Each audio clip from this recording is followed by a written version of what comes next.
தமிழ்நாட்டுடைய மக்கள் தொகை மொத்தம் 8 கோடி. அதுல எப்படி 6 கோடி பேர் தான் வாக்களிப்பாங்க. 6 கோடியில 1 கோடி பேர் அவங்க வாக்களிச்சா எத்தனை பெர்சன்டேஜ்? 15% மேல வரும். அப்ப வெற்றி வாய்ப்பை தீர்மானிக்கக்கூடிய இடத்துல அவங்க போயிடுவாங்க.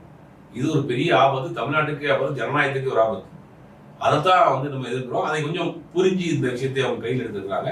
ஆனா வெறும் அறிக்கையில் மட்டும் நின்று விடக்கூடாது. சும்மா அறிக்கை கொடுக்குறோம், அவங்க எதிர்க்கிறோங்கிற மாதிரி இதனுடைய பாதிப்புகளை மக்களுக்கு போய் சொல்லணும். மக்கள் பாதிச்சிடாம இருக்கிறதுக்கு அந்த அந்த நிர்வாகிகளை களத்தில் இறக்கி அதில் சொன்ன மாதிரி படிப்பறிவில் பின்தங்கி இருக்கக்கூடிய மக்கள், அந்த பொருளாதார ரீதியாக பின்தங்கி இருக்கக்கூடிய மக்களுக்கு உதவி செய்யக்கூடிய வேலையை அந்த கட்சி நிர்வாகிகள் இறங்கி செய்யணும்.